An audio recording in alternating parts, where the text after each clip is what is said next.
Welcome to today's episode of The Breach Room, where we connect with some of the sharpest minds in the cybersecurity industry. Today's episode is powered by Outframe.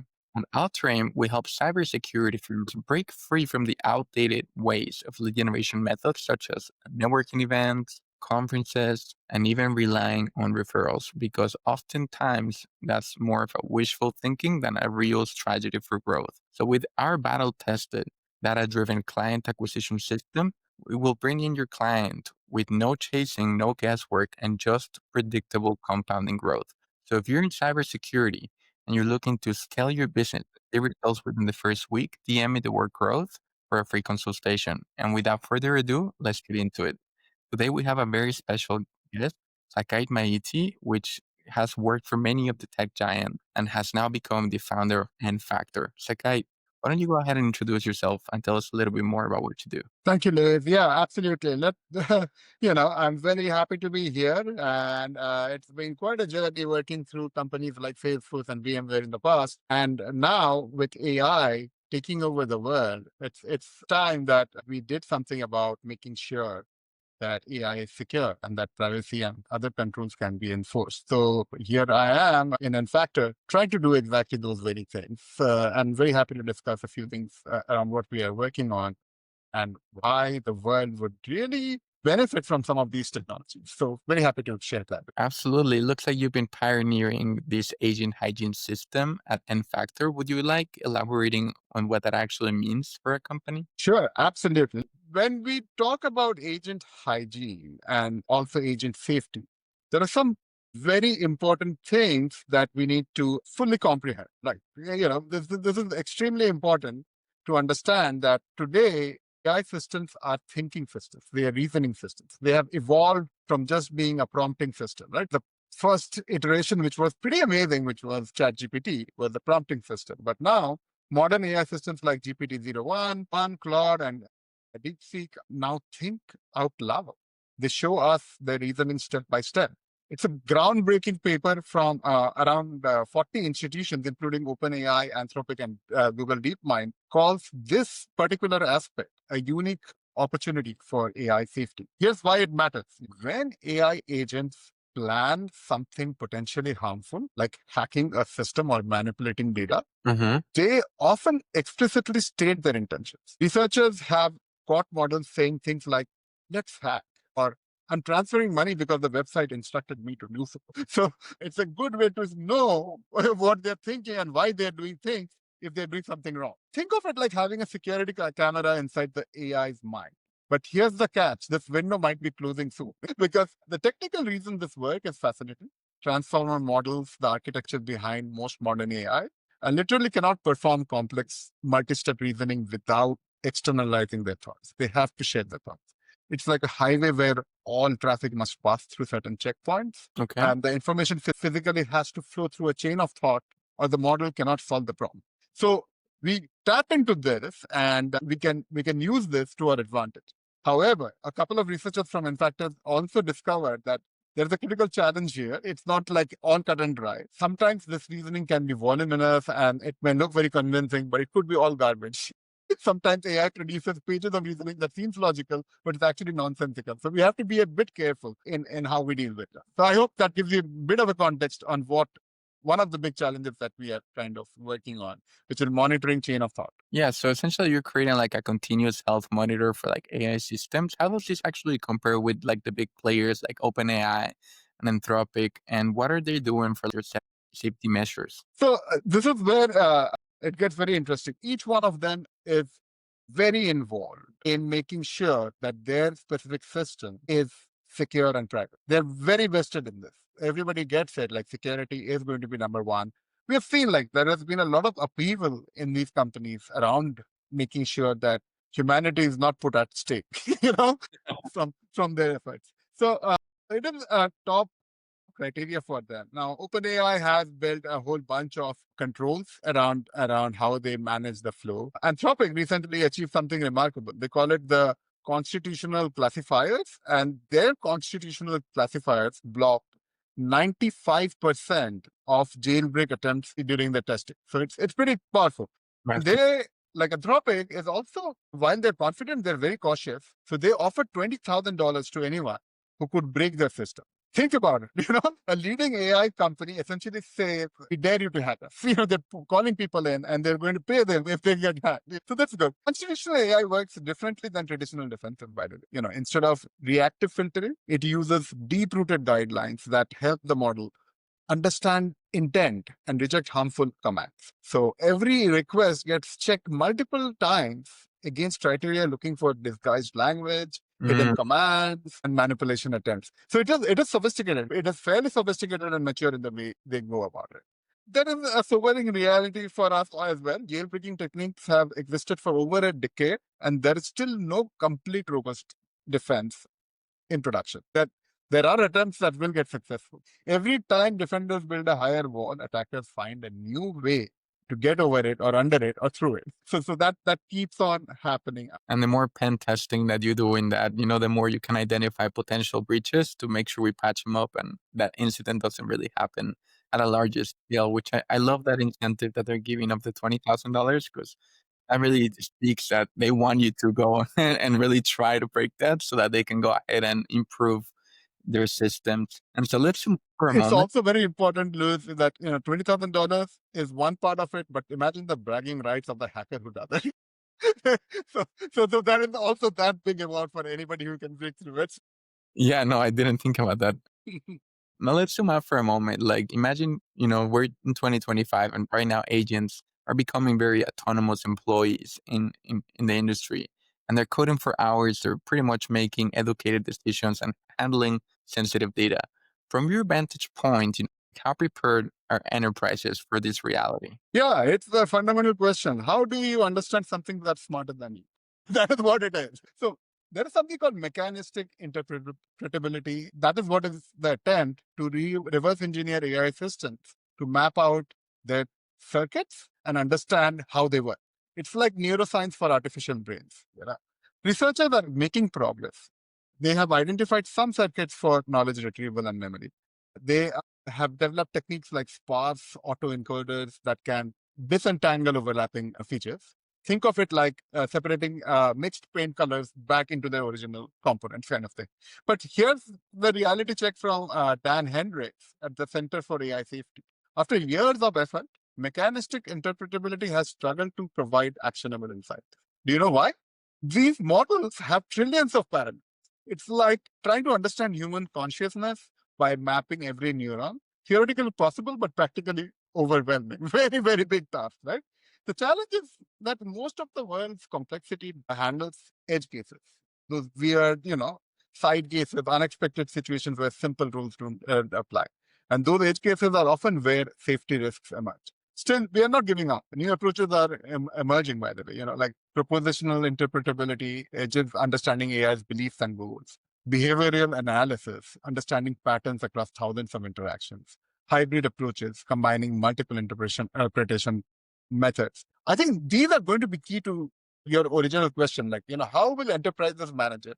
Like for B2C systems, it's easy. One person gets a wrong answer or does something, it's one person, right? But enterprises deals with millions of customers around the world. So we have to get to a much more robust and mature system and work here at nFactor as well as in Anthropic, OpenAI, Meta, everywhere, there is a huge amount of work being done. And in fact, we have partnered up with the Naval Postgraduate School, and we are working through a whole bunch of IP that we are co-submitting around this topic and a number of these topics. So the world will see a lot of action on these areas. Yeah, no, I absolutely love how the industry is keeping up and how more enterprises are finding the best practices and the best partners in technology to actually bring a solution that is protecting them, but helping them also leverage the new technologies as well. And so, what keeps you up at night when you're thinking about AI safety? According to the AI Safety Index, we are at a critical juncture. AI systems are powerful enough to pose real risks, but our safety measures are still catching up. We are not there in terms of safety, right? The good news, we are seeing unprecedented global cooperation, right? So there is 30 nations agreed to build a shared understanding of AI risks. The International AI Safety Report represents a global consensus that this challenge requires international collaboration. It's not about one country, it's about humanity at this point. So the major developments that came through our autonomous agents are working independently for hours and days. That's one good part. Multi-agent systems are coordinating complex tasks, which is also good. And then safety benchmarks like Stanford's HELM, are becoming standard, which is very key. We need benchmarks for not one player or two player, but for everybody to adopt, so that we can keep tabs on all agents from it. There can't be one rogue agent that leaps in, right? And then transparency scores are improving. Anthropic's transparency score increased by 15 points in 7 months, which is great. Transparency is going to be the key to all of this. But we are also seeing concerning trends. You asked me what keeps me up at night. The multi-agent crisis that is becoming a real thing out there. When multiple AI systems interact, each might have individually safe, but together they create an unpredictable emergent behavior. It's like a flash mob where each person's individual action is harmless, but the collective action is chaos. And it could result in something equivalent of a stampede that can kill people. So if you ask me what's keeping me up at night, it's like, how do we control those scenarios? Luckily, it won't happen immediately because agentic systems are still in development, but we have to plan ahead and plan for those situations. And that's what we are thinking about. One other thing I want to point out is trust remains a challenge. McKinsey found that 71% of employees trust their employers to handle AI safety, but only 51% trust tech startups. We are asking people to trust systems that even their creators don't fully understand. So this is going to be, another big challenge in my mind. And some people are trying to solve for it, like the framework from Cloud Security Alliance called Maestro, Maestro, breaks down agentic systems into 7 layers of potential vulnerability. It's sobering. There are so many ways things can go wrong, but identifying vulnerabilities is the first step of addressing them, and that's what they're trying to help. Yeah, no, I mean, it's still pretty early, and I'm sure we're finding new ways to better understand how to prevent this agent crisis and prevent that compounding effect when they're actually clashing against each other. And for our more technical user, like, let's geek out for just a minute. Like, how does the agent hygiene system actually works under the hood? Yeah, real-time systems that watch AI behavior continuously, it has to be first brought in. So in fact, the agent hygiene system is pioneering this approach, comparing actual reasoning against benchmarks, flagging anomalies instantly. So this is what we could not do before AI. Now we can do for safety of AI. So this is one of the things. Second, constitutional AI, building ethical principles directly into trade. Instead of patching problems later, you bake safety into the foundation. Anthropic's 95% success rate proves that this works. This is a very good way to go about, making things safe. And third, this has been age old in security. They're different. No single approach is perfect. So we layered it.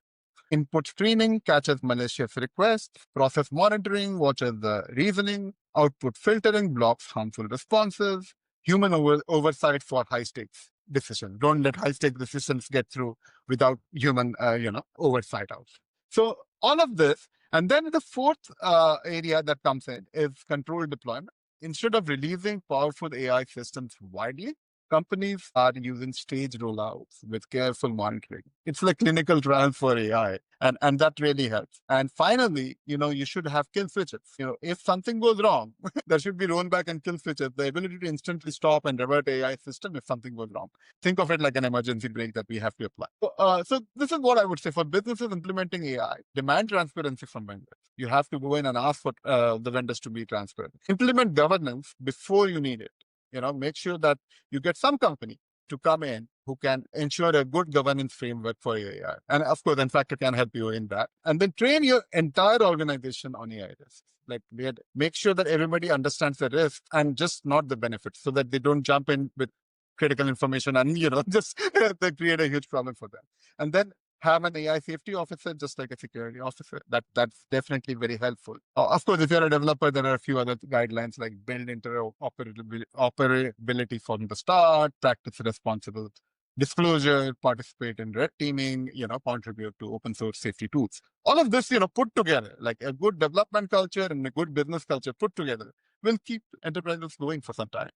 I actually love that because I feel like a lot of companies are not really giving the education that their employees and the training that they might need. So sometimes when you're combining open source technologies with proprietary innovations, there's a fine line that you don't want to cross. How do you balance the transparency with protecting your IP? That's a good point. I think people kind of confuse transparency with letting all the secrets out. That's not what we are saying yet. Transparency, as we presented in AI systems, is not about how the AI system was built or trained.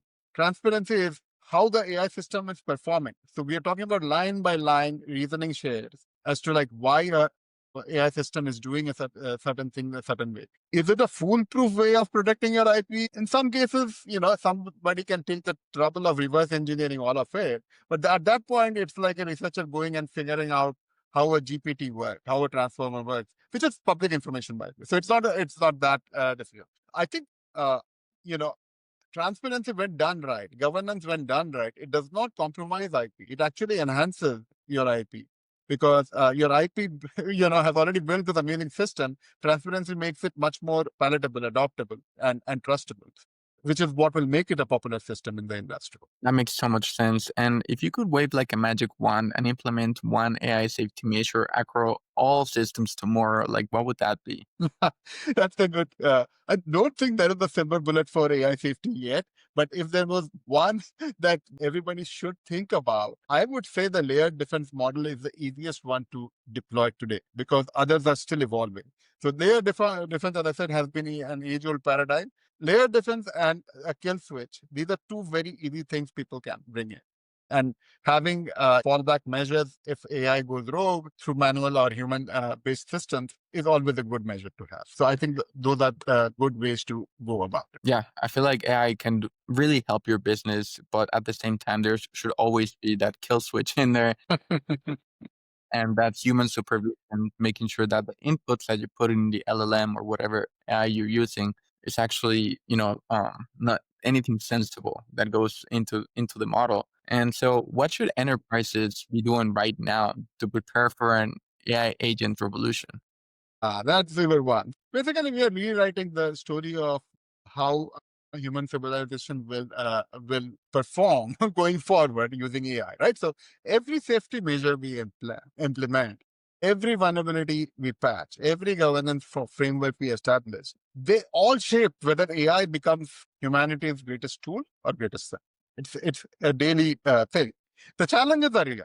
Chain of thought monitoring might become less effective. Jailbreaking techniques will evolve.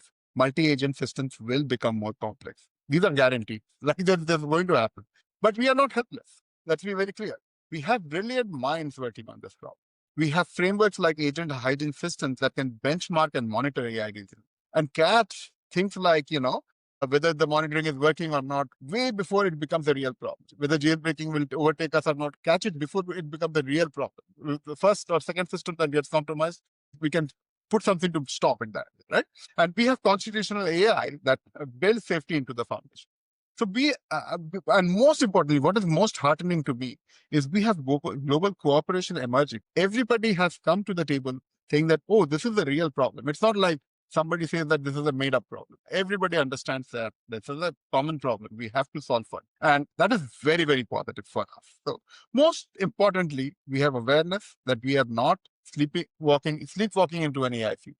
We are actively shaping it. And this is what gives me a lot of hope. But remember, three things, right? AI safety isn't just a technical problem. It's a human challenge requiring cooperation, transparency, and wisdom. Love that. Perfect safety isn't the goal. It's about reducing risks to acceptable levels Mhm. while enabling beneficial AI. And finally, everyone has a role, from developers to policymakers to everyday users. Every one of us have a role to play in this. I love that. Definitely a culture change that the companies should start to slowly integrate while navigating these new technologies and new trends. Sakai, this has been super enlightening. Before we wrap up, would you like to maybe share a final message that you would like the audience to take home today? Sure, absolutely. My message to everyone is that the window for implementing effective safety measures is open now, but it won't stay open forever. As AI systems become more capable and autonomous, retrofitting safety becomes exponentially harder. And we've seen it from the internet days and from the mobile days and others where we didn't proactively do things. So stay informed. Question the AI systems you interact with. Be careful when you bring in a new system. Support safety research. Be open to the idea that there could be some difficulty in adopting safety in, but it's very important for your and our existence as a community.